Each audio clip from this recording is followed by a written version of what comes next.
చేపిస్తూ ఉన్నాం. ఈ సంవత్సరం క్యాలెండర్ చేపిస్తూ ఉన్నాం. క్యాలెండర్ చేపిస్తూ ఉంటే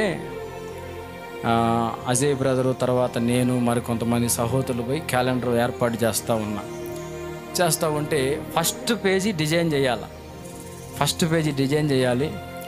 ఇక మేమేంటంటే క్రొత్త సంవత్సరం నూతన సంవత్సరంలోనికి అడుగు పెడతా ఉన్నాం కాబట్టి మంచి ఆహ్లాదకరంగా కాస్త రంగులు కాస్త మంచిగా ఉండాలి, హడావిడిగా ఉండాలి క్యాలెండర్ అని చెప్పి అన్నీ సిద్ధం చేసి అక్కడి నుంచి అన్నకు పంపిస్తూ ఉన్నాం. ఎన్ని పంపించినా సరే పాస్టర్ గారు ఇది బాగల, ఇది వద్దు, అది వద్దు, వద్దు వద్దు వద్దు అంటున్నాడు. ఎన్ని పంపించినా వద్దు అంటున్నాడు. తమ్ముడు ఆ ఫోటో ఉంటే వెతకండి అమ్మ, క్యాలెండర్లో ఫస్ట్ పేజ్. ఏమండి ఎన్ని పంపించినా సరే పాస్టర్ గారికి నచ్చట్లా.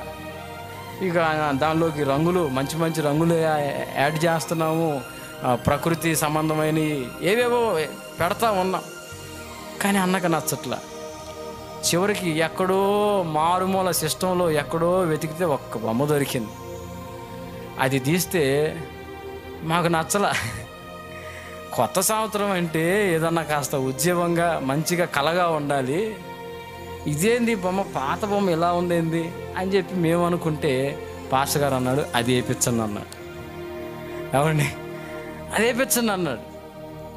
ఒక దుప్పి నీళ్లు తాగుతూ ఉండే ఒక ఫోటో అది వేయించమని చెప్పాడు. సరే వేపిస్తానే ఉన్నాం, అనుమానంగానే ఉంది, ఇదేం బాగుంటుంది, అది కూడా ఏందో అడవిలాగా ఉంది మొత్తం చుట్టూ.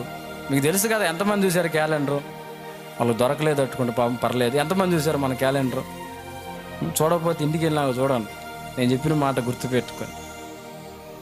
మంచిగా అది మొత్తం అడవి, కారు అడవి, అంత చీకటిగా డార్క్నెస్గా ఉంది. అది తమ్ముడు దొరికింది, థ్యాంక్స్ అమ్మా. ఒక్కసారి చూడండి, అది కొద్దిగా జూమ్ చేస్తావు ఏమన్నా అవకాశం ఉంటే. ఆ ఫోటో చూపించాడు, జూమ్ చేయమంటే అసలు తీసేసాడు. స్తోత్రం పెడతాలే మళ్ళా, థ్యాంక్స్ అమ్మా, థ్యాంక్స్.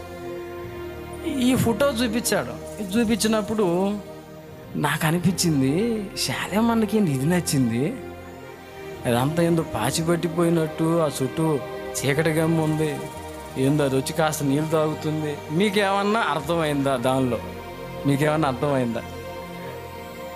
నేను అదే ఆలోచించి ఇదేం బాగుందని అనుకుంటే తర్వాత ఇక్కడికి వచ్చినాక అన్న చెప్పాడు, ఏంటో తెలుసా, పారే నీళ్ళు ఉంటాయి కొన్ని, ఇది ఎలాంటిదో తెలుసా, శాంతికరమైన జలముల యొద్దకు నేను నడిపిస్తానన్నాడే ప్రభు.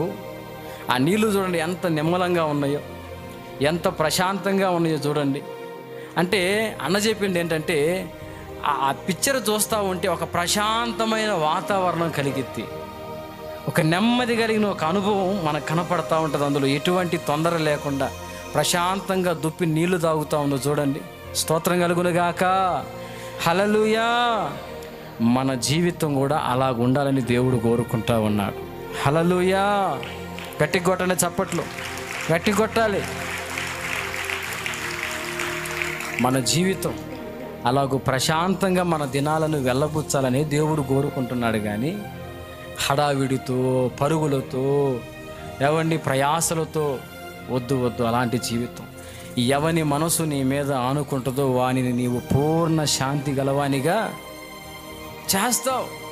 నువ్వు దేవుని నమ్ముకొని కూడా ప్రశాంతంగా ఉండకుండా, నిద్రపోకుండా, నానా రకాల రోగాలు తెచ్చుకుంటూ, డబ్బులన్నీ హాస్పిటల్ ఖర్చు పెట్టుకుంటూ ఇబ్బంది పడటం దేవుని చిత్తము కాదు.